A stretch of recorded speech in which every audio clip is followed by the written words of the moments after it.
नशा छूट गया। ये घी की इतनी बड़ी विशेषता है। मेरे गुरु महाराज कहते हैं घी के द्वारा हवन करना या देशी गाय के घी के द्वारा जोत जलाना, इसका परिणाम है कि आपने देवताओं को अपना ऋणी बना लिया, देवताओं को आपने अपना कर्जदार बना लिया।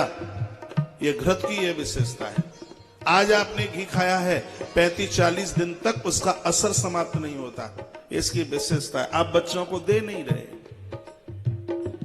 दूध मंगाइए और घी अपने घर में निकालिए। बाजार का घी तो समझ लीजिए कि हम मांसाहारी बनने को तैयार हो गए। आज की स्थिति ऐसी मिलावट है। अभी हाथरस में 3-4 साल पहले 7 ट्रक पकड़ा गया था माल, जिसमें पशुओं की चर्बी मिली हुई थी। अपने घर पर दूध, हाँ आप दिया जलाते हैं, हवन पूजा पाठ में लेते हैं, बाजारों घृत का आप विश्वास मत करना। हमारे षोडशोपचार पूजन में जहां विधिवत पूजा की बात कही गई है, तो पंचामृत में घी का नंबर आता है और घृत के तत्पश्चात फिर है शहद। शहद बड़ा फायदा करता है। गर्म पानी में तो नशा को, चाहे किसी भी प्रकार का नशा हो, उसको छुड़ा देता है। शहद की बड़ी विशेषता है। और गर्म पानी में तो डायबिटीज वाले लोग भी थोड़ा सा शहद डालें तो उनके ऊपर कोई फर्क प्रभाव नहीं पड़ता। शरीर की चर्बी को कम करता है, वजन को कम करता है, इसकी विशेषता है। पूजा में तो इसको लिया ही गया है। और फिर मैं 5वें सूत्र में निवेदन कर रहा हूं, शर्करा। ये आजकल की चीनी है वो नहीं, अपनी भाषा में इसको खांड बोलते हैं। थोड़ा सा हल्का पीलापन होता है उसमें, वह पूजा में उसको बड़ा शुद्ध और उसको बड़ा पवित्र माना गया है।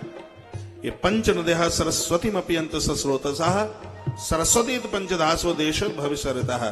वेद कहता है कि जो महादेव को या देवों को इन 5 चीजों से निला दे, मां सरस्वती उसके कंठ में आकर के बैठ जाएगी, उसकी स्मृति जागृत हो जाएगी। पंच नद्यः सरस्वती मपियंत सस्रोतसाः, मां सरस्वती उसके कंठ में बैठेगी, उसको बात सिद्धि हो जाएगी, वो जो कह देगा वो सही हो जाएगा। ये पंचामृत से देवताओं को स्नान कराने की इतनी बड़ी महिमा है। पहले तो पंचो यह बताओ, बात आ रही है समझ में? माताओं आपकी समझ में आ रही है? बहुत बहुत धन्यवाद। तो मुझे विश्वास है कि आप सब नहीं तो आप में से बहुत सी संख्या में इस कार्य को आप जरूर करेंगे। तो जो भी चीज आपने दूध चढ़ाया है, उसके बाद फिर पानी से नहलाना पड़ेगा, दही फिर जल। और रोज आप हमें पूजा में देखते ही हैं। मैं श्री मिश्रा जी के आवास पर रुका हूं, गली नंबर मुझे पता नहीं है। वहां सुबह 6 बजे से आराधना पूजा शुरू हो जाती है। पहले सुंदरकांड का पाठ होता है और इसके तत्पश्चात नित्य अभिषेक होता है। हम कहीं भी रहें, यहाँ रहें, वहां रहें, देश से बाहर रहें, 7 समुद्र पार रहें, लेकिन अभिषेक नहीं रुक सकता। अभिषेक की अपने आप में बहुत बड़ी महिमा है। एक बार हम बैठे सोच रहे थे, जब कृष्ण को गोपेश्वर की जरूरत पड़ी, राम को रामेश्वर की जरूरत पड़ी, तो हमें बटेश्वर नाथ की जरूरत क्यों नहीं है? हमें महादेव की जरूरत क्यों नहीं है? हमें भगवान की जरूरत क्यों नहीं? हमारी एक आईडी चल रही है, उससे आप जरूर जुड़िए, बाबा बटेश्वर नाथ। ये तुलसीवन आश्रम से है आईडी फेसबुक पर, उसको सर्च करके, और उसमें हम बड़ी सुंदर सुंदर पोस्ट डालते हैं। ये मंदिर कितना काल का पुराण है, अनादिकाल, बिना प्रमाण बिना श्लोक के तो कोई बात नहीं होती।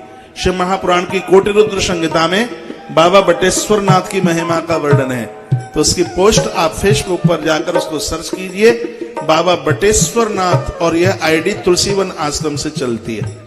हो सकता है उसमें हमारी फोटो भी लगी होगी, और इसमें आपको बहुत अच्छी अच्छी पोस्ट, अच्छी अच्छी बातें भगवान महादेव के बारे में सुनने और समझने को मिलेंगी।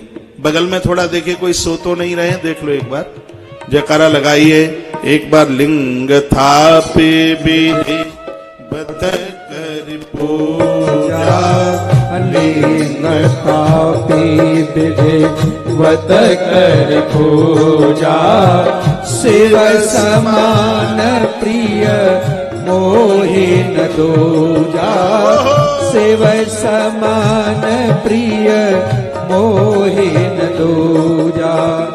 लिंग थापी विधि वत कर पूजा, लिंग थापी विधि वत कर पूजा, शिव समान प्रिय मोहि न दूजा, शिव समान प्रिय मोहि न दूजा।